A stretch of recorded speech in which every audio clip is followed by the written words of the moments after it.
चिदानंद स्वातमरसी सतशिव सुंदर जान, ज्ञाता दृष्टा लोक के परम सिद्ध भगवान।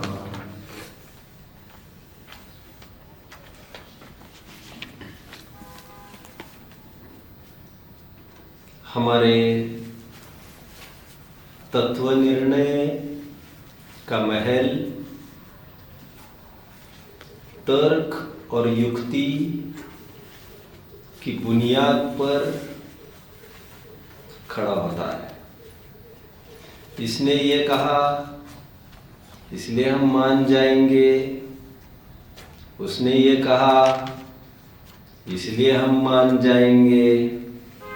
उनके मना करने से हम मानना बंद करेंगे, ऐसा नहीं है। हमारे कोई निर्णय पराश्रित नहीं है। हमारे कोई निर्णय दूसरों के विचारों के बल पर खड़े हुए नहीं है। हमारे निर्णय हमारे ही विचार, ऊहापोह, तर्क, युक्ति, व्याप्ति, ज्ञान के बल पर खड़े। हमारे दिमाग में जमती है कि नहीं जमती है, दैट इज द मैटर। हमारे ही दिमाग में नहीं जमती है तो अन्य हजारों के कहने पर भी हम उस बात को नहीं मान सकते। पक्षपातो न मे वीरे न द्वेषो कपिलादिषु, युक्ति मद वचनम यस्य तस्य कार्य परिग्रह। ना मुझे महावीर के प्रति कोई राग है, ना ही महावीर का विरोध करने वाले कपिलादि के प्रति मुझे कोई विरोध है। मैं तो दीवाना हूं तर्क संगत बातों का। तर्क की कसौटी पर यदि कोई बात खरी उतरती है, उसी को मैं सिद्धांत और वस्तु स्वरूप मान सकता हूं। ऐसा किन्हीं आचार्य ने भी कहा है। उसी तर्ज पर जीवन के हर एक पहलू को हमें आदत होना चाहिए। उधार और किराई बुद्धि से ही हम उसे स्वीकार करें, ऐसा नहीं। क्योंकि ऐसे लोगों की हालत फिर गंगा गए गंगा दास और जमुना गए जमुना दास जैसी हो जाती है। बिना माझी के अथवा बिना पतवार के नाव समान उनकी हालत हो जाती है। जैसा उन्होंने कहा है वैसा करते रहो, और ऐसा हमारा जीवन नहीं होना चाहिए। बच्चों, मोक्षार्थियों, सिद्ध पूजन के अंतर्गत हमने अभी तक 5 अर्घ्य चढ़ाए, जिसमें भक्त ने ये कहा बाहर का पानी और इस माध्यम से बाहर के विषय मेरी प्यास बुझाने के लिए समर्थ नहीं है। परमार्थ से मेरी शुद्धात्मा ही समर्थ है, और ऐसा ज्ञान कराने वाले आपकी वाणी यही हमारे लिए प्राशन करने लायक है। इसलिए सिद्ध भगवान, इसीलिए हम तुम्हारी शरण में आए हैं। बाहर के जितने भी साधन हैं शरीर के दाह को मिटाने के लिए, वे बकवास है। वे सब शरीर का ही इलाज करते, लेकिन मैं शरीर रूप नहीं रहता हूं। मैं चैतन्य आत्म तत्व हूं। मेरी बीमारियां पौद्गलिक बीमारियों से विजातीय है। शरीर की उपशांतता होने से मुझे निराकुलता अंदर हो ही जाएगी, ऐसा जरूरी नहीं है। इसीलिए शारीरिक उपशांतता के जो साधन है चंदनादि, भगवान मैं उनको छोड़कर आपकी शरण में आकर खड़ा हूं, और मैं आप ही को चंदन समान देखता हूं। आप, आपकी वाणी, आपकी शरण मेरे लिए सब कुछ है। इसके बाद भक्त ने कंप्लीटनेस की भावना भाई है। अक्सर पर्सनालिटी डेवलपमेंट में, पर्सनालिटी कंटेस्ट्स में ये प्रश्न पूछा जाता है, इंटरव्यूज में ये प्रश्न पूछा जाता है बड़े बड़े ख्याति प्राप्त जनों को, what is your ambition in life, and वे उत्तर देते हैं to be a complete man, मुझे परिपूर्ण होना है, यही मेरा ध्येय है। शब्दों में तो उन्होंने कह दिया मुझे पूर्ण होना है, लेकिन पूर्ण कैसे हुआ जाता है इसके सूत्र और साधन पता नहीं हो तो पूर्णता की ओर कैसे बढ़ेगा। वे मानते हैं धन के बिना मेरा जीवन अधूरा है, लोक संगति के बिना मेरा जीवन अधूरा है, ये फ्रेंड सर्कल के बिना मेरा जीवन अधूरा है, कुछ प्रसिद्धि चाहिए, कुछ ख्याति चाहिए, मुझे पद्म भूषण भारत रत्न अवार्ड चाहिए, उसके बिना मेरी पूर्णता नहीं होगी। पूर्णता का आधार, पूर्णता की क्राइटेरिया जिनका परद्रव्य पड़ा है वो कभी भी पूर्णता की ओर बढ़ नहीं सकता। हे प्रभु, हे सिद्ध भगवान, मैंने आपसे सीखा परिपूर्ण सचमुच तो आप हो, अक्षत अविनाशी स्वाधीन तो आप हो, सफल सन्यासी तो आप हो कंप्लीट।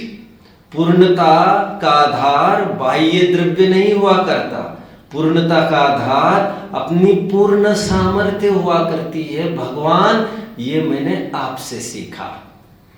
पुष्प के छंद में भक्त भगवान को यह कह रहा था, बाहर के जितने साधन हैं पुष्प आदि के, वे सब कषाय वर्धक है, विषय वर्धक है, ये सब काम वासना के प्रतीक है। और पुष्प के बहाने भक्त मनसिज को ठुकराने आया है, इस काम वासना को ठुकराने आया है। फूल कोई फूल नहीं है, फूल एक प्रतिरूपक है। कषाय को तो ऐसे उखाड़ के दिखा नहीं जा सकता कि मैं कषाय को छोड़ रहा हूं। ये पुष्प के बहाने एक भावना बहा रहा है भक्त कि मैं काम वासना का त्याग करता हूं। अच्छा, भावना बहाने मात्र से काम वासना का उसके त्याग होगा ऐसा भी नहीं होता, क्योंकि ऐसा होता यदि तो उस वेदी के सामने उन्हीं को सिद्धावस्था की प्राप्ति होती, लेकिन ऐसा नहीं होता क्योंकि ये भावना मात्र है। और श्रद्धा के स्तर पर काम विकार के त्याग की बात है। चारित्र के स्तर पर जब जीवन में बदलाव आएगा तब आएगा, लेकिन आज श्रद्धा में तो ये पक्का कर ले कि ये काम वासना मेरे लिए घातक, पातक और दुखदाई है, इन्हीं का नाश मुझे करना है। अगले छंद में नैवेद्य का जो छंद था उसमें भक्त ने यह भावना भाई थी। यहाँ पर तर्क युक्ति की कुछ हमने कल बात कही थी। यदि भोजन से ही जीवन चलता तो चार बातें होनी चाहिए थी। भोजन करने वाले जिंदा रहने चाहिए थे, भोजन न करने वाले, कवला आहार न करने वाले मरते दिखाई देने चाहिए थे, जितने भी जी रहे हैं उनको भोजन करते दिखाई देना चाहिए था, 3, और जितने जन मर रहे हैं वे भूखमरी से ही मर रहे हैं, ये दिखाई देना चाहिए था। इन 4 व्याप्तियों की बात हम कर रहे थे। उन चारों व्याप्तियों से बात कटती हुई नजर आ रही थी, और इससे हमने ये सिद्ध किया था कि भोजन से जीवन नहीं चलता है। इन टुकड़ों पर, इन विषयों के टुकड़ों पर पलने की मेरी नेचर, मेरा स्वभाव, सामर्थ्य नहीं है। और मैं भोजन इसीलिए भी नहीं कर रहा हूं बच्चों, ताकि मैं जिंदा रहूं। वो तो छोड़िए, लिव टू ईट की तो कंसेप्ट को छोड़ दीजिए, खाने के लिए जीता हूं, लेकिन जीने के लिए खाता हूं ये भी कंसेप्ट नहीं है। तो खा क्यों रहे हो? इसलिए भाव हो रहे हैं खाने के, खा रहे हैं ये नहीं, खाने के इसलिए भाव हो रहे हैं क्योंकि अभी हमारी कमजोर अवस्था है, और ये कमजोरी का अभाव होने पर इस भाव का भी त्याग हो जाएगा। जैसे पहले अभक्ष भक्षण का भाव आता था, अभी अभक्ष का भाव नहीं आता।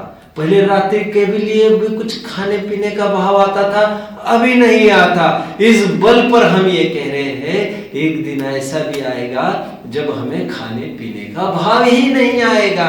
ये हमारी व्यक्तिगत कमजोरी है, व्यक्तिगत भी और तात्कालिक भी, स्थायी रहने वाली ये हमारी कोई समस्या नहीं है। निमित्त उपादान के दोहे लिखे हैं भैया भगवती दास जी ने। बच्चों मौका जरूर आएगा कभी आपके भी पढ़ने का, लेकिन उसमें निमित्त और उपादान के बीच में खूब घमासान डिबेट चल रहा है। कितने जन समझ रहे हैं मुझे बच्चों? विराज आप समझ नहीं रहे मैं क्या कहना चाहता हूं? उपादान और निमित्त के बीच में घमासान डिबेट चल रहा है। क्या कहा मैंने? निमित्त और उपादान के बीच में घमासान डिबेट चल रहा है। बहुत बढ़िया, बहुत बढ़िया। व्हाट इज उपादान एंड व्हाट इज निमित्त?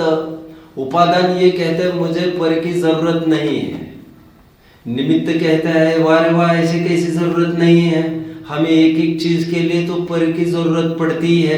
निमित्त मतलब पर का आलम्बन, उपादान का अर्थ निरालंब। कोई भी कार्य अपनी योग्यता से होता है, ये उपादान का पक्ष है बच्चों। वही निमित्त का क्या पक्ष है? निमित्त का यह पक्ष है कि कोई भी कार्य के होने के लिए उसे वैसी संगति जरूरी है। उपादान ने एक उदाहरण पेश किया, एक नजीर पेश की है कोर्ट में। ठीक है, उपादान ने पेश किया है जब जब भी घड़ा होगा वो मिट्टी में से ही होगा और मिट्टी की ही यह ताकत है घड़े रूप परिणमित होने की। और निमित्त की यह दलील है कोर्ट में, यदि ऐसा ही होता तो अपने आप घड़े होते हुए दिखाइए, ऐसे घड़े होते दिखाइए जहां पर कुम्हार नाम का कोई तत्व आसपास नहीं था और दोनों कोर्ट में जाकर अपनी अपनी दलीलों को लेकर भिड़ रहे हैं। कितने जन मुझे अभी समझ रहे हैं बच्चों? यह है निमित्त और उपादान के बीच का डिबेट।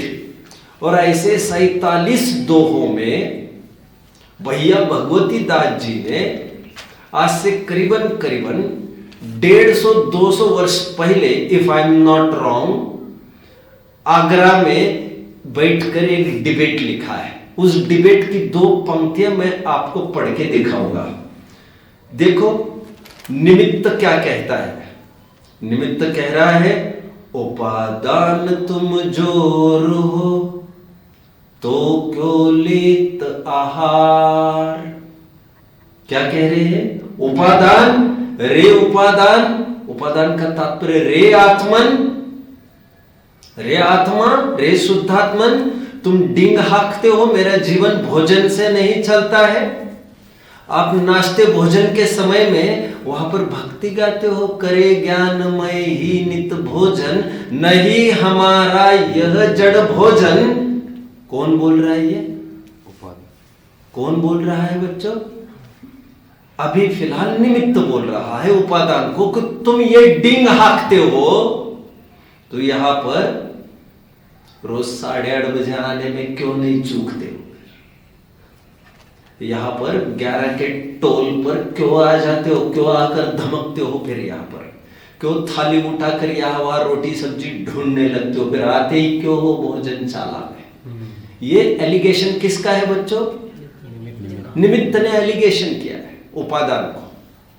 यदि कुछ भी नहीं होता, उपादान तुम जोर हो तो क्यों लेत आहार, पर निमित्त के योग सो जीवत है जग माय। इस जग में पर के निमित्तों से हमारे ही टुकड़ों पर तुम पलते हो। विटामिन कमी है तुम तुरंत दूध पीने की बात रखते हो, प्रोटीन की कमी है तो तुरंत तुम मूंगफली की तरफ बढ़ जाते हो, तुम गुड़ की तरफ बढ़ जाते हो। तुम्हें विटामिन ए की कमी है तो तुरंत तुम और चीजों को तुम कहते हैं an apple a day keeps doctor away. तुम हर एक चीज तुम कहने लगते हो, सुबह उठना चाहिए, आंखें ठीक होती है, जब भी कोई बात आती हो तो तुम निमित्त की तरफ क्यों ताक झाक करते हो फिर? और सुन, तुम हमारे ही टुकड़ों पर पल रहे हो, चाहे जो कुछ कहो तुम। कौन कह रहा है बच्चों? ये निमित्त कह रहा है। कोर्ट के अखाड़े में बात चल रही है, न्यायाधीश नहीं बोल रहा है अभी। न्यायाधीश सुनवाई करेगा।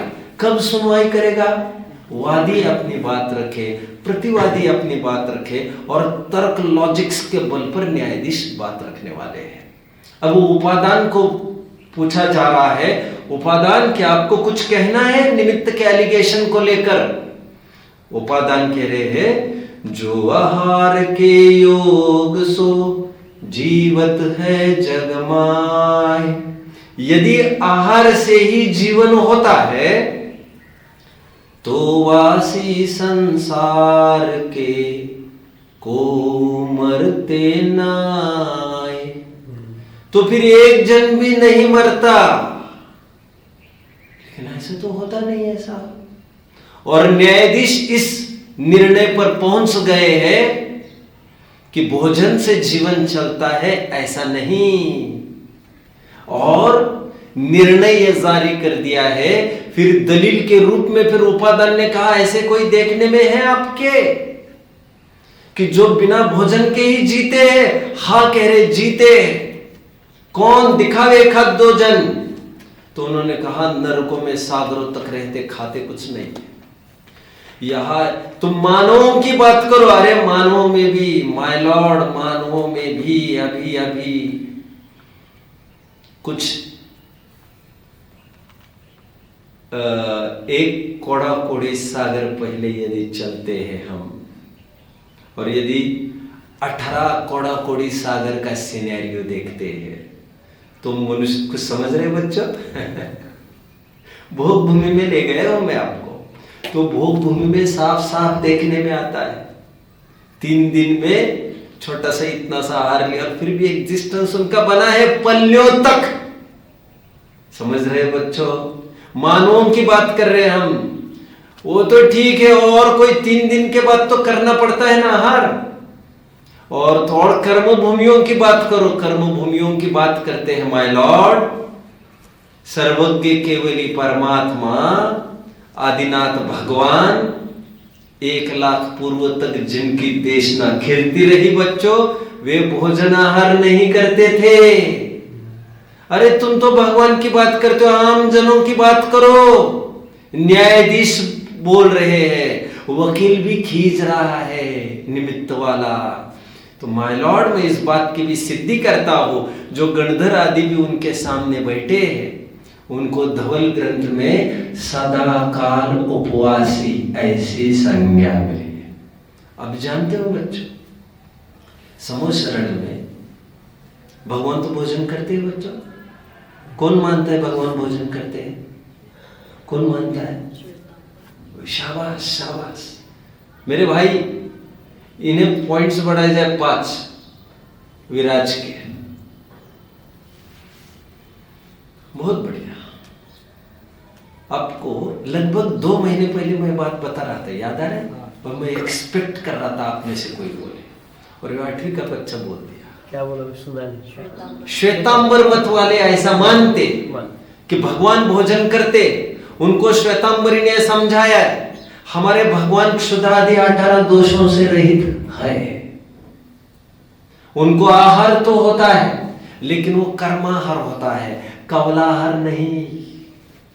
और कवलाहार की उनको जरूरत होगी जिनके सातवेदने का उदय कमजोर हो। भगवान के ना मोह रहा है, ना सातवेदने के उदय की आज कमी है। समझ रहे हैं बच्चों? लेकिन गणधर आदि भी ऐसा रूल है बच्चों कि तीर्थंकरों को कभी भी नहीं छोड़ते गणधर, वे उन्हीं के साथ बने रहते हैं। तो भोजन के लिए बीच में जाते होंगे? नहीं नहीं नहीं, उनकी ऐसी रिद्धियां प्रकट होती है, बिना भोजन के उनका जीवन निकलने लगता है। जगत के ऐसे सुंदर सुंदर परमाणु उनके शरीर की रचना करते हैं आकर, अपने आप उनका एग्जिस्टेंस, उनका अस्तित्व, आयु बनी रहती है उनकी। यह सहज का एक योग है। कितने जन समझ रहे बच्चों? मुझे एनीवे ये डिबेट चल रहा है और न्यायाधीश ने क्या डिसीजन दिया है, ये दलीलों को देखकर कितने उदाहरण पेश किए उन्होंने, कितने गवाह पेश किए हैं उपादान ने। केवली भगवान को पेश किया, गणधरों को पेश किया, रिद्धिधारी मुनियों को पेश किया, भोग भूमि के जीवों को पेश किया, देवों को पेश किया, नारकियों को भी पेश किया और पेश माय लॉर्ड। क्या उपादान ने अंतिम प्रश्न पूछा है न्यायाधीश को, माय लॉर्ड क्या आप दावा कर सकते हैं, लिख कर दे सकते हैं कि आप रोज भोजन कर रहे हो तो आपका मरण नहीं होगा। माय लॉर्ड मैं चाहता हूं मेरे जो साथी वकील है, मेरे जो अपोनेंट है, प्रतिद्वंद्वी है, मैं उनसे एक रिक्वेस्ट करना चाहता हूं, लिखित रूप में दे दे कि मेरा मरण कभी नहीं होगा। उनके भोजन की व्यवस्था मैं करने के लिए तैयार हूं। पूरा अनाज के गोडाउन्स भरे जाए, इनके जितना चाहे उनके गाड़ियां लोड्स की जाए और वो एश्योरेंस दे कि मैं कभी नहीं मरूंगा। यदि ऐसा है तो मैं हार मान लूंगा। और वकील की गर्दन नीचे चली गई निमित्त के। एंड दिस इज हाउ उपादान वन द डिबेट। और सभी कहने लग गए ये बात सही है, भोजन से जीवन नहीं चलता। ये नैवेद्य के छंद में ये बताया गया। दीप के छंद की ओर बढ़ते हैं। मुझे बहुत स्पीडीली आज बढ़ना है, एक पेज पूरा करने का फिर भी भाव है आज। आलोक ज्ञान का कारण है, इंद्रिय से ज्ञान उपजता है। यह मान रहा था पर क्यों कर जड़ चेतन सर्जन करता है। मेरा स्वभाव है ज्ञानमयी, यह भेद ज्ञान बाहर छाया। होकर निराश सब जग बर से, अब सिद्ध शरण में अगेन लॉजिक्स पर आकर खड़े हुए। दीप का ये छंद चल रहा है और दीपक भक्त दीपक भगवान के पास ले आया है और इसीलिए ले आया है भगवान ये मेरे कोई काम की चीज नहीं है, इससे कोई काम नहीं निकलता है। अब निमित्त क्या बोलेगा कोर्ट में, दीपक के बिना तुम्हारा काम कैसे निकलेगा बताओ। पदार्थ से, प्रकाश से और इंद्रियों ही से तो ज्ञान होता है। निमित्त क्या कहता है, तुम्हें जो ज्ञान हो रहा है वो किससे हो रहा है, पदार्थ से। यदि आपके सामने ये पंडित जी ना होते तो ये ज्ञान होता आपको।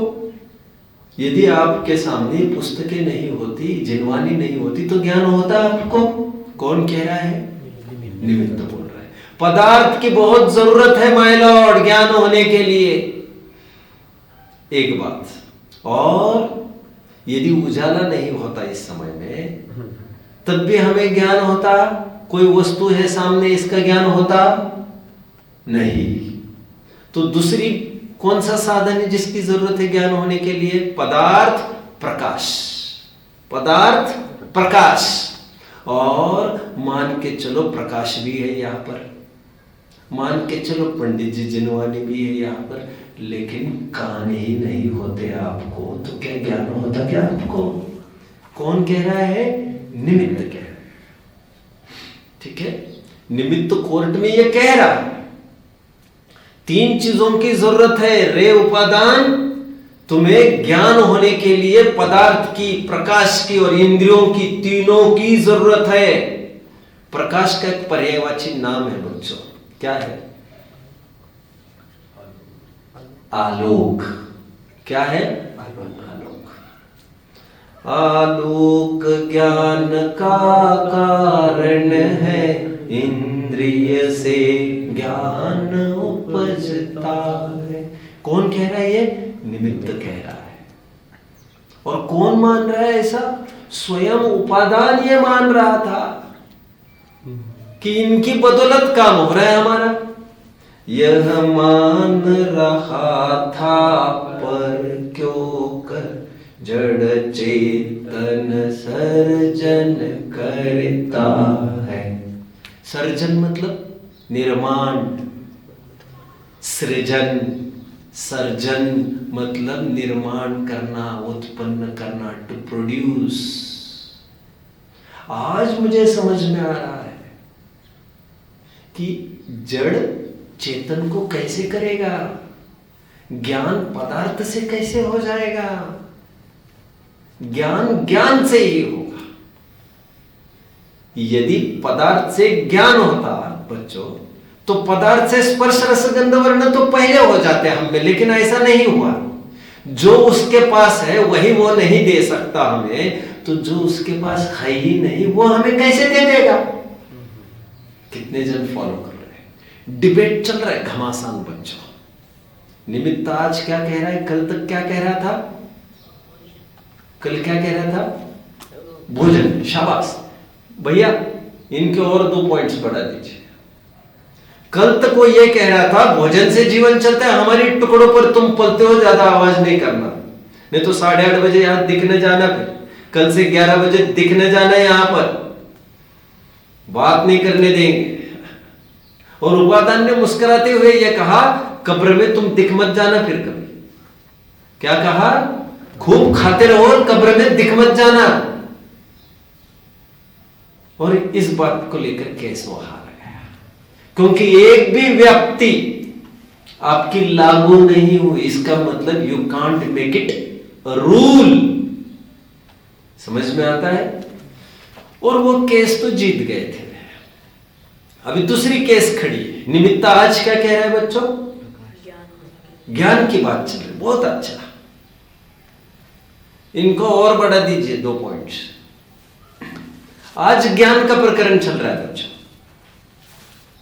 और आज निमित्त ये कह रहा है कि जितना भी ज्ञान तुम्हें हो रहा है, क्यों सत्कार, यदि चश्मा हटा दिया जाए तो कैसे ज्ञान होगा? और यदि लाइट्स चली जाए तो माइक ही बंद हो जाएगा, तो आवाज तुम तक कैसे पहुंचेगी? बंद होने के बाद सबसे पहले तुम तपाक से उठकर लाइट की तरफ बढ़ते हो, जनरेटर इन्वर्टर की तरफ बढ़ते हो, और कह रहे लाइट से कुछ नहीं होता। और पंडित जी नहीं आए तो फिर कौन पढ़ाएगा? तो निमित्त ये कह रहा है, सुन, पदार्थ, प्रकाश और इंद्रिय के मोहताज है तुम्हारा ज्ञान। अब उपादान को कुछ सिद्ध करना है, उपादान को बोलना है। न्यायाधीश तो डिसीजन बाद में देंगे, और केवल सिद्ध ही नहीं करना है, कुछ गवाही भी पेश करने हैं आपको, प्रमाण के तौर पर कुछ प्रूफ दिए जाते ना, एविडेंस दिया जाता है, एविडेंस प्रूव भी करना है। अभी लॉजिकली प्रूव होगा, रोने धोने से प्रूव नहीं होता कोर्ट में। साहब हम कल झूठ बोलते हैं, इसके बल पर कोई केस नहीं जीतता कभी। अभी उपादान अपनी तरफ से कुछ तर्क रखेंगे। निमित्त पहले यह तर्क रख रहा है बच्चों, उसी निमित्त उपादान के दोहे में बहुत सुंदर बात है। सूर सोम मणि अग्नि के निमित्त लखे ये नैन। क्या क्या बोल रहे निमित्त? सूर सोम मणि अग्नि के निमित्त लखे ये नैन। अर्थ कितने जन समझ रहे? सूर सूर्य, सोम चंद्रमा। सूर सोम प्रकाश के साधन है ये सब बच्चों। सूर सोम मणि, मणि भी प्रकाश का साधन है। कुछ कुछ मणि ऐसे होते हैं जिसको उजाला काफी हो जाता है। सूर सोम मणि अग्नि के निमित्त लखे ये नैन। अंधकार में कित गयो उपादान दृग दे। उपादान क्या? अंधकार में कित गयो उपादान दृग नैन। कितने जन समझ रहे मुझे? कितने जन समझ रहे मैं क्या बोल रहा हूं? अकेले समझ रहे हो? क्या बोले? क्या बोला? कि सूर्य चंद्र और मणि, इनसे निमित्त बोलता है कि सूर्य चंद्र मणि, इनसे तुम्हारी आंखों को प्रकाश पड़ता है। और उपादान कहता है कि अभी उपादान कुछ बोला ही नहीं है बेटा।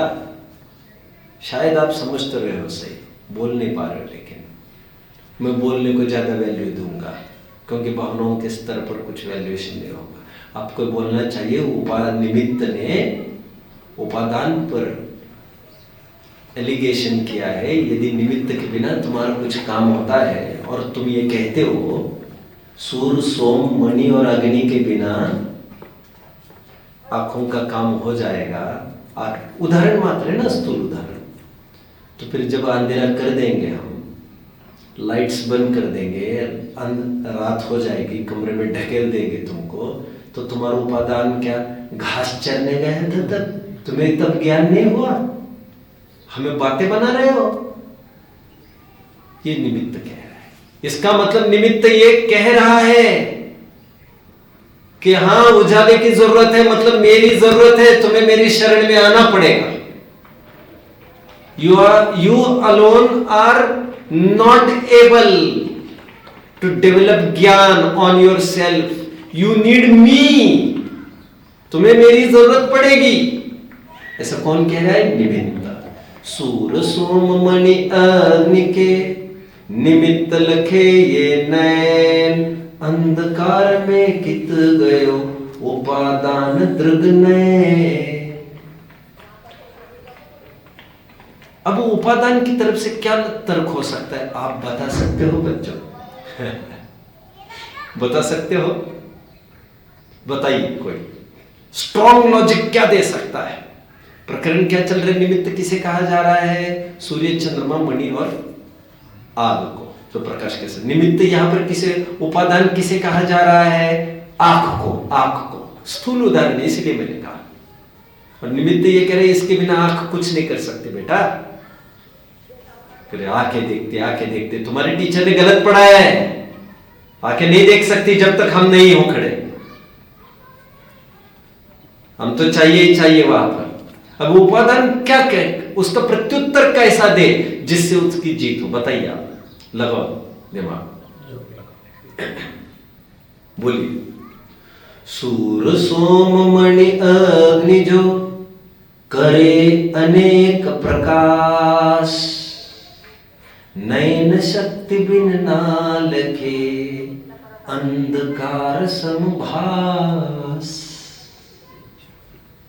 कितने जन समझ मेरी बात को? कह रहे लगाओ, सूरज का उजाला है, ठीक है, भरी दोपहर में लेके आओ आदमी को बीचों बीच। अब उजाले की तो कोई कमी नहीं, लाओ सामने रखो वस्तु। क्यों भैया, क्या है ये, कितने हैं? साहब नहीं समझ में आ रहा है कितना है। क्यों, उजाला तो है। एक साथ सूर्य और चंद्रमा को भी खड़े करो, चलो, मणि भी लाओ, चलो, और अग्नि को भी लाओ। क्यों, ज्ञान हो रहा है क्या तुम्हें? नहीं साहब, हमें ज्ञान नहीं हो रहा है। क्यों, क्या प्रॉब्लम है? साहब मैं अंधा हूं ना। माय लॉर्ड, ये सिद्ध होता है कि ये प्रकाश कराने में समर्थ नहीं है। आंख स्वयं ही प्रबल कारण है देखने के लिए। समझ में आया? ये स्थूल उदाहरण था बच्चों, स्थूल। परमार्थ से विचार किया जाए तो जैसे ये प्रकाश है, वैसे इंद्रिय भी निमित्त है। अभी आंख तो ये कह सकती है निमित्त की तरफ। अब मैं थोड़ी परमार्थ बात विचार करता हूं। आंख ने कोर्ट में ये कहा, मेरे बिना तुम कैसे देखोगे जानोगे। आंख ने क्या कहा? मेरे बिना कैसे देखोगे जानोगे। इंद्रिय तो बहुत जरूरी है, तो उसके लिए क्या दलील है आपके पास बच्चों, बताइए। ठीक है, कोई बात नहीं। भयंकर अंधकार में किसी को डाल दिया गया, गेटिंग, भयंकर अंधकार में किसी को डाल दिया गया। अनंत वीर आचार्य ने बहुत सुंदर छंद लिखा बच्चों। पिहिते कारागारे मईच निमिलित, क्या है? मईच पिहिते कारागारे तमसिच सूचि मुखाग्र दुर्भेदे। ज्ञान होने की योग्यता तो देखो बच्चों। अभी मुझे याद नहीं आ रहा था, अपने आप याद आया, और उसके लिए मैंने कुछ भी नहीं किया है, और बस मैंने इतने के टेंशन नहीं लिया, मैंने कुछ नहीं याद आ रहा है तो नहीं आ रहा है। ज्ञान अपनी योग्यता से होता है। इसका मस्त उदाहरण मुझे आज भी मिल गया, मैं अनुभव कर रहा हूं इसका। क्या कह रहे हैं अनंत वीर आचार्य, एक उदाहरण दे रहे, कह रहे मुझे एक कारागृह में डाला गया है जिसमें सूरज की किरण भी नहीं आ सकती, एक सुई की नोक बराबर भी उजाला नहीं है यहाँ पर, और मेरे आंखों पर भी पट्टी बांध दी गई है, और फिर भी इस अंधकार में मुझे यहाँ पर मेरी पत्नी का सुंदर चेहरा साफ नजर आता है। कोई दुनिया की ताकत, कोई अंधकार, कोई मेरी आंखें फोड़ दे, इन बाह्य स्थितियों से मुझे ज्ञान होना बंद नहीं हो रहा है। इससे ये सिद्ध हुआ मुझे ज्ञान होने के लिए ना पदार्थ की जरूरत है और ना इंद्रियों की जरूरत है। कितने जन समझ रहे बच्चों? तथापि कांताननम व्यक्तम, कैसे उदाहरण दिया आचार्य ने भी, क्या कह रहे हैं? तथापि कांताननम व्यक्तम, फिर भी मुझे मेरी पत्नी का चेहरा साफ नजर आता है। अभी कोई ये कहेगा हम इन उंगलियों की बात कर रहे हैं साहब, कितनी उंगली, इतना ज्ञान आपको कराना है, ये तो आंख वाला भी नहीं कर सकता, जरूरी नहीं करे ही करे। और इस समय में ऐसे ही जानने की योग्यता थी, जो जिस समय में जो जानने वाले, तुम्हारे सामने शादी की पूरी बारात निकल गई, लेकिन तुम्हारे दिमाग में कुछ और था तो तुम्हें पता भी नहीं चला बारात निकल गई। मतलब ज्ञान होता है अपनी योग्यता से होता है। तो कौन केस जीतेगा बच्चों? उपादान। ये कहकर लॉजिक के बल पर कि तुम्हारे बिना भी मेरे काम सब होते हैं, टाइम पर होते हैं। अरे ग्रंथों का ज्ञान कैसे होगा? क्यों रोजाना पाठ करते हो? रोज सुबह सुबह क्यों 4 बजे से 6 बजे तक क्यों खर्ची करते हो समय? ज्ञान होने के लिए नहीं, हमारी मजबूरी का सॉल्यूशन करते हैं हम। क्योंकि ऐसा ज्ञान होता तो द्वादशांक का ज्ञान पढ़ते पढ़ते ही हो जाता, और आज तक किसी को भी द्वादशांक का ज्ञान पढ़ते पढ़ते नहीं हुआ है। अपनी विशुद्धि और रिद्धि के बल पर होते हैं केवल ज्ञान, द्वादशांक का ज्ञान। समझ में आ रहा है? एक अंक का ज्ञान भी कोई सिलेबस तय नहीं है यूनिवर्सिटी के, इतना करोगे तो एक अंक का। इसके लिए एक अंक के ज्ञान होने के लिए भी बच्चों सम्यक्त्व के साथ विशुद्धि उतनी चाहिए, तो ऑटोमेटिकली वो हो जाता है। कितने जन समझ रहे मुझे जरा हाथ ऊपर करिए। एक छंद एक बार फिर से पढ़ेंगे ये, और फिर मैं और कुछ पुष्ट करूंगा, फिर आगे बढ़ेंगे। आलोक ज्ञान का कारण है, इंद्रिय से ज्ञान उपजता है, यह मान रहा था पर क्यों कर जड़ चेतन सर्जन करता है, मेरा स्वभाव है ज्ञानमय, यह भेद ज्ञान पाहर छाया, होकर निराश सब जग भर से, अब सीध शरण में मैं आया। अभी 3 सूत्र में बहुत दमदार आपके सामने रखूंगा, फिर आगे बढ़ेंगे। और इस विधि से भक्त यहाँ पर आकर वो दीप को यही छोड़ के जा रहा है, ये कहकर भगवान ये दीपक मेरे कोई काम का नहीं है, मेरा ज्ञान पर्याप्त है उसके लिए, ये मैंने आपसे सीखा है।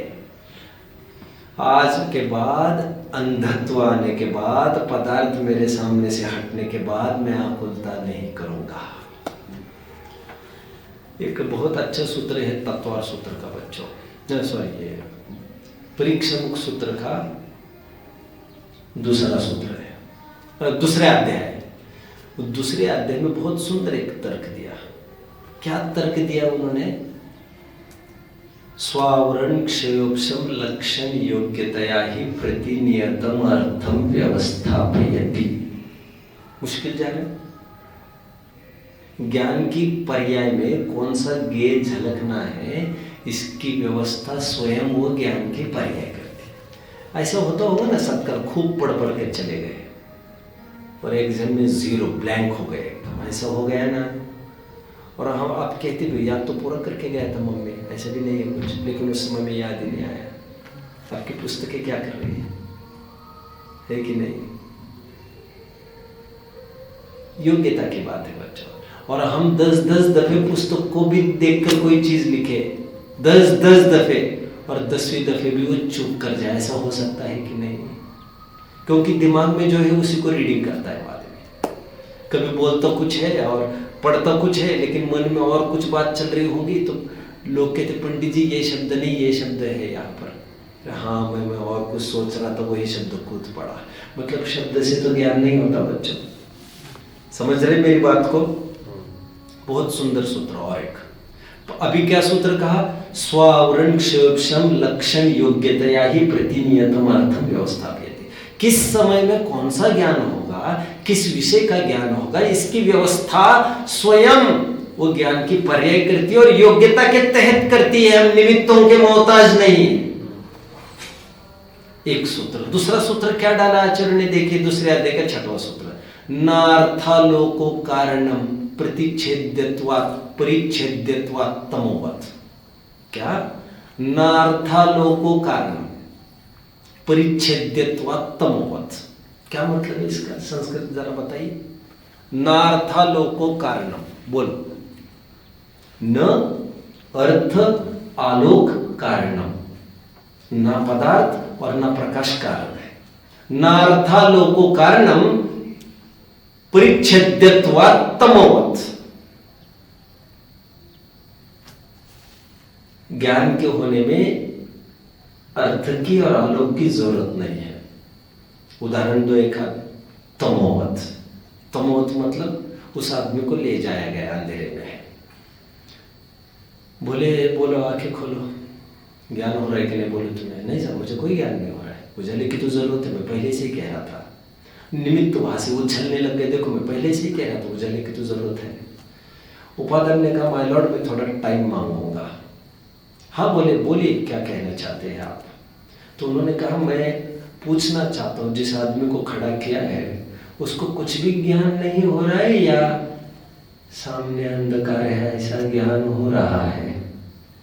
पूछना चाहूंगा मुझसे। रहा सब में एक ही तो बात, एक बात नहीं है, एक बात ज्ञान न होने की, एक बात ज्ञान होने की है। तो इससे सिद्ध हुआ कि अंधकार को जानने के लिए उजाले की जरूरत थी क्या तुम्हें? तो अंधकार को जाना ना तुमने फिर भी बिना उजाले के, इसका मतलब वस्तु का ज्ञान करने के लिए उजाले की जरूरत नहीं है। प्रूड अब लाइए हमारे सामने किसी को भी साहब, तो कह रहे व्याप्ति बैठती नहीं है पदार्थ से ज्ञान की, व्याप्ति बैठती नहीं है प्रकाश से ज्ञान की, और व्याप्ति बैठती नहीं है इंद्रियों से ज्ञान की। कौन बोल रहे हैं ये? उपादान बोल रहे हैं कोर्ट में। जज पूछ रहे क्या और भी कोई तर्क युक्ति से सिद्ध कर सकते हो, कोई गवाह खड़े कर सकते हो? हाँ साहब, और भी गवाह खड़ा करता हूं मैं। बिल्ली को बुलाया जाए। अरे बिल्ली का क्या काम है कोर्ट में? आदमी नहीं समझ रहे तो हमने ये सोचा जानवरों को भी बुला ले, तो तुम्हारे दिमाग में ख्याल में आ जाएगा। जज ने ऑर्डर दे दे बिल्ली को बुलाया जाए, और बिल्ली को अंधेरे में साफ साफ नजर आ रहा है तुम अंधेरे में दूध तुम्हारे ढक कर रख देना घर, और पूरे दरवाजे खुले रख देना, लाइट चालू मत करना लेकिन। और जिस दूध को तुम देख नहीं पाए, तुम्हें धड़क गए उस दूध को आधी रात में चलते चलते, और ढोल दिया भगुनी को क्योंकि तुम्हें दिखा नहीं वो बिल्ली को आधा किलोमीटर दूर पर बैठी बिल्ली को दिख गया, और वो आकर दूध भी चाट कर चली गई वो पूरा तुम्हारा बर्तन। माय लॉर्ड, ये सिद्ध होता है अंधकार का होना, उजाले का न होना, ज्ञान के न होने का कोई कारण नहीं दिखता इसमें, कोई कारण नहीं। प्रकाश की जरूरत है? बिल्कुल नहीं। और कोई उदाहरण दे सकते हो क्या? इतना काफी नहीं है क्या? फिर और दे सकते हैं। माय लॉर्ड, अभी अभी एकदम अपने हाथ ऊपर ले गए सिर की तरफ, क्यों ले गए आप? नहीं, मुझे लगा मक्खी आई है, लेकिन वो मक्खी नहीं थी, वो तो मेरा ही बाल था। फिर मतलब पदार्थ से ज्ञान नहीं होता। समझ में आता है? आपको लगा कि वो मक्खी है, तुम उड़ाने गए और तुम्हें लगा तुम्हारा ही बाल है। मतलब यदि बाल से ज्ञान होता तो तुम्हें यह ज्ञान होता नहीं, ये बाल है, मतलब बाल से ज्ञान नहीं हुआ। केशंदुकवच्च नक्तमचर ज्ञानवच्च तद अन्वय व्यतिरेक अनुविधायी अनुविधानानि, उसी में एक सूत्र पढ़ा और जिसमें दो लॉजिक्स खड़े किए बच्चों। केशंडुक ज्ञानवच्चम। व्हाट इज केशंडुक ज्ञानवच्चम? जैसे केश में मक्खी का भ्रम होता है, इससे सिद्ध हुआ कि पदार्थ से ज्ञान नहीं होता। और नक्तमचर ज्ञानवच्चम, और जो निशाचर है वे साफ साफ अंधेरे में देख लेते हैं, इससे यह सिद्ध हुआ कि उजाले की जरूरत नहीं है। इस प्रकार उपादान जीत गए बाजी को। कितने जन मुझे फॉलो कर रहे बच्चों? उन कौन कौन सी दो बातों को सिद्ध किया उपादान ने? हमें कौन रिपीट करके दिखा सकेगा? उपादान ने कौन सी दो नजर को अव्यय में खड़ा किया? कौन रिपीट करके दिखा सकेगा? दो चीजों को उदाहरण मैंने दिया गया। एक तो केशंडुक ज्ञानवच्च और एक नक्तमचर ज्ञानवच्च। पदार्थ से ज्ञान होता तो बाल में मक्खी का भ्रम क्यों? यदि उजाले से ज्ञान होता तो निशाचर जनों को बात बिल्ली की नहीं, निशाचरों को क्यों ज्ञान हो रहा है? तो साहब हमें तो नहीं हो रहा है ना। अरे तुम ही तो सब कुछ नहीं हो ना, हम तुम्हारी सिद्धि नहीं करने बैठे हैं, यहां पर ज्ञान की सिद्धि करने बैठे हैं। तुम इस बात को भूल रहे हो। My lord is trying to divert the case. और जज ने कहा आप भ्रम मत पैदा कराइए, केस ज्ञान के बारे में चल रहा है, तुम्हारे बारे में नहीं चल रहा है। तुम क्या मानते हो इसकी बात नहीं चल रही है, ज्ञान की चल रही है। कौन सी दो बातें प्रूव की बच्चों बताएंगे जरा? कौन सी दो बातें प्रूव की उपादान में?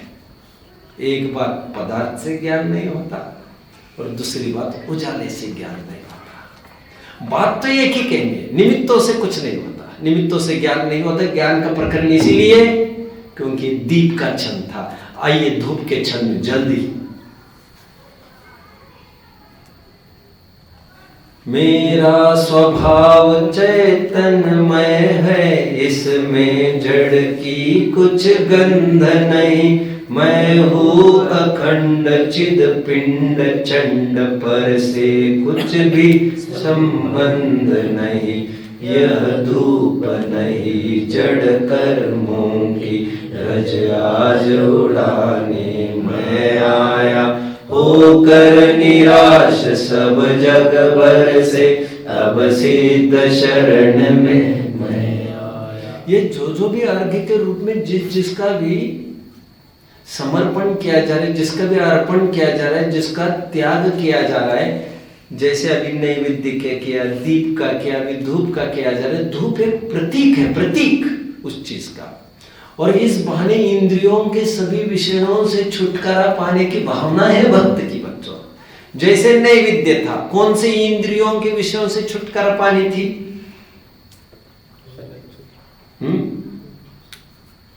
रसन इंद्रिय से। जैसे दीप था तो कौन सी इंद्रियों की गुलामी से छुटकारा पाने की भावना थी? चक्षु। हाँ, इसमें दोनों एक साथ बोल गए, चक्षु इंद्रिय। अभी धूप की बात है, इसमें कौन सी इंद्रियों के विषयों से छुटकारे की भावना भक्त भाएगा? क्या अनुमान है बच्चों आपका? घ्राणेन्द्रिय। शाबाश, इसमें भी दोनों ने एक साथ उत्तर दिया। घ्राणेन्द्रिय, नासिका। धूप मतलब वो वाली धूप नहीं है, सनलाइट वाली धूप नहीं है। ये धूप मतलब यहाँ पर जो धूप खेते हैं ना, वो क्यों खेते हैं धूप बच्चों? क्यों खेते? लोग जनरली लोक में धूप क्यों करते हैं? इसलिए कहते हैं जब बहुत दुर्गंध हो जाती है। पहले जमाने में ये सब केमिकल्स वगैरह तो थे नहीं बच्चों, सब प्राकृतिक फ्रेग्रेंस हुआ करता था। तो इन्हीं में से कुछ धूप, कुछ ऐसी, जैसे अजवाइन है। आपने अजवाइन जानते? कभी अजवाइन को जलाई सेकी है तो उसकी गंध देखी आपने? नहीं देखी आपने? तवे पर उसको सेकी है अजवाइन को तो एक विशिष्ट स्मेल आती है उसकी। मेथी को सेकी है तो उसकी भी एक विशिष्ट स्मेल आती है, वो कड़वाहट वैसे नहीं आती। आप समझ रहे मेरी बात को? तो ठीक उसी प्रकार ऐसे काफी जड़ी बूटियां है, जिसे सेको, जिसे भस्म करो, जलाओ तो उससे पर्टिकुलर सुगंध आने लगती है। तो धूप को जनरली लोक में इसलिए खेने की परंपरा चल रही है क्योंकि दुर्गंध से हमें दूर हटना है। बट यहाँ पर भगवान को ये कह रहा है भक्त कि मुझे बाहर की दुर्गंध से कोई मतलब नहीं है, क्योंकि सब पौद्गलिक चीज है और मेरी आत्मा को इसका कोई सुख दुख नहीं होता। और बाहर की जितनी सुगंध भी हो तो दुर्गंध भी हो, उसकी मेरे में कुछ भी गंध नहीं है, मतलब इसका मेरे स्वभाव से कुछ भी लेना देना नहीं है, इसके मुझे सुख दुख का कुछ भी मतलब नहीं है इसका। तो बाहर में कोई भी स्थिति बने, जैसे मुनिराज है, मुनिराज के 28 मूल गुण में महत्वपूर्ण गुण बोलो बच्चों। महत्वपूर्ण मतलब सभी महत्वपूर्ण ही है इस समय में। तो 28 मूल गुण में इस समय में मुझे अभिष्ट कौन से 5 गुण है बताइए, बोलिए जल्दी। 28 मूल गुण को कौन बोलकर दिखा सकता है? बोलिए। 5 इंद्रिय विजय। 28 मूल गुण को बोल के दिखाओ। मैं अभी ये कह रहा हूं, मैंने आपको बहुत सिंपल ट्रिक दी थी, मैंने बहुत सिंपल ट्रिक दी। तो 28 मतलब आपको कौन सा 28 गिनाने? आपको 5 ही गिनाने। आप महाव्रत गिना देते, अब समितियां गिना देते, इंद्रिय जय गिना देते, आवश्यक गिना देते, आवश्यक शेष गुण गिना देते। आपको 28 भी कहाँ बोलने, आपको तो बोलने तो 5-6 ही है ना केवल। महाव्रत, समिति, इंद्रिय जय, आवश्यक, शेष गुण, रेस्ट कहकर बहुत निजात दे दी उन्होंने। इसमें इंद्रिय जय एक है, समझ रहे हैं? कुछ सुगंध है, दुर्गंध है, उन्हें कुछ भी फर्क नहीं पड़ता उस बात को लेकर। ठीक है, देखिए फिर से इस छंद को पढ़िए, जरा पढ़िए फिर से। मेरा स्वभाव चेतनमय है, इसमें जड़ की कुछ गंध नहीं। मैं हूँ अखंड चिद पिंड चंड, पर से कुछ भी संबंध नहीं। यह धूप नहीं जड़ कर्मों की, रज आज उड़ाने मैं आया।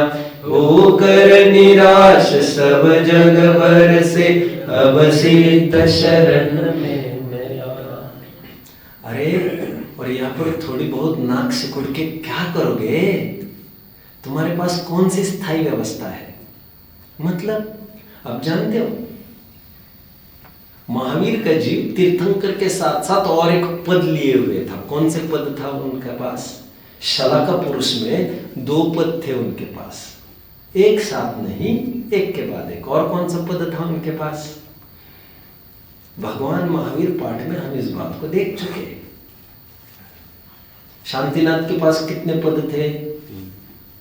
3 मंत्री पद उन्होंने अपने पास रख रखे थे, right? Way at A time थे। लेकिन महावीर के पास और एक पद था जो पहले कभी था। मैंने आपको बताया है बच्चों, और 2-4 बार रिपीट किया है।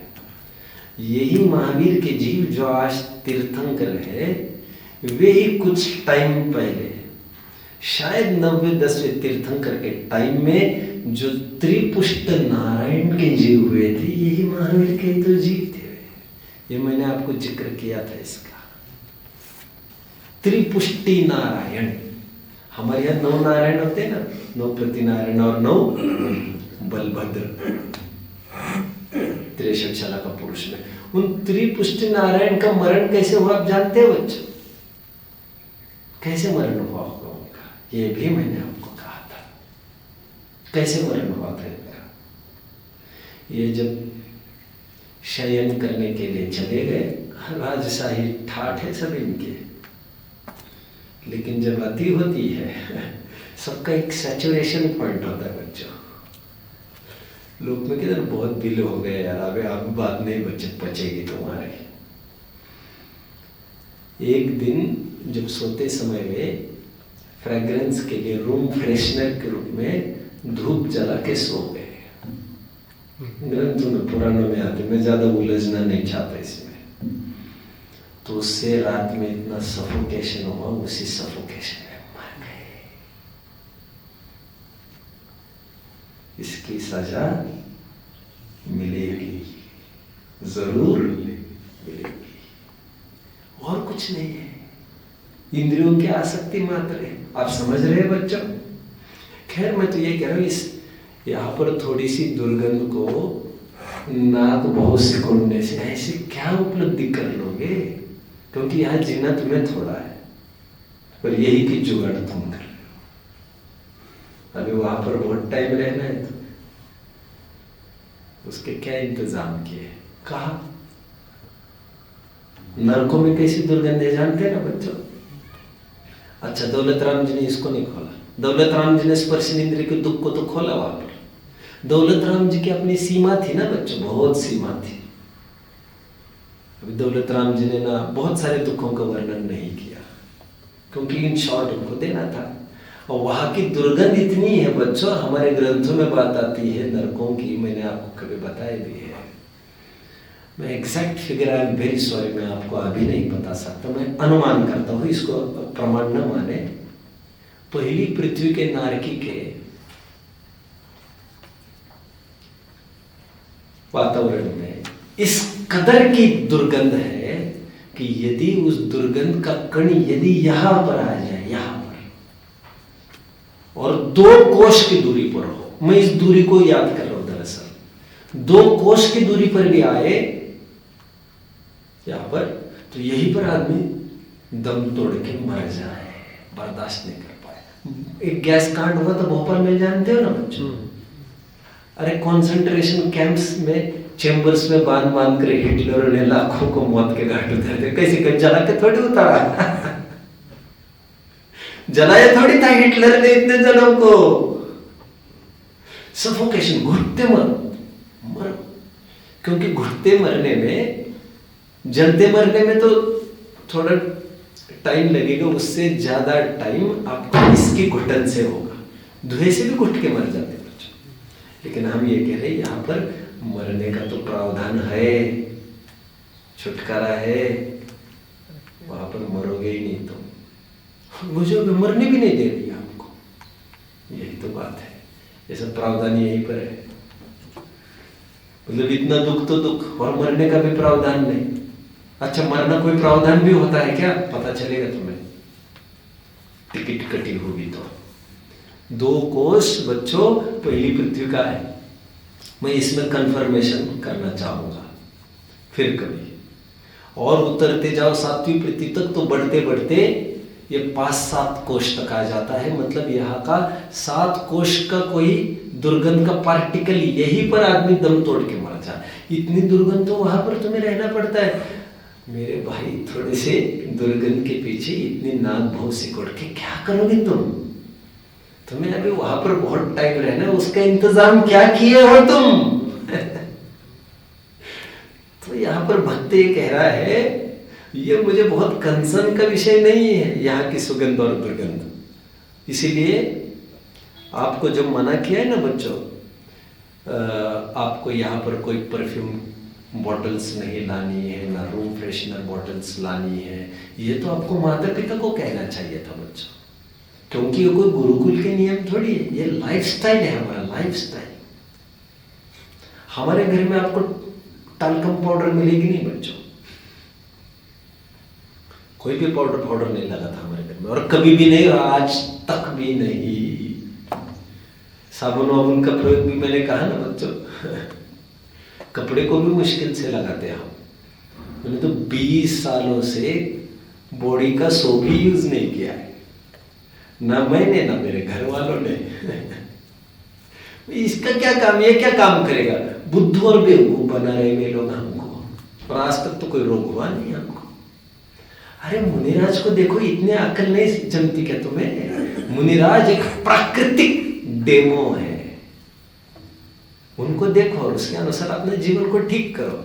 मुनिराज को नहीं देख सकते तो गधों को देखो, भैंस को देखो, किसी को भी देख लो, उनको कोई तकलीफ है क्या?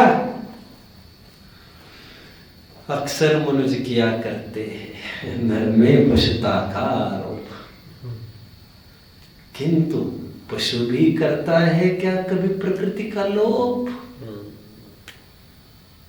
मैं मनुष्य को सुरत्व की जननी भी कह सकता हूं, लेकिन किसी मनुष्य को पशु कहना मैं कभी नहीं सह सकता हूँ।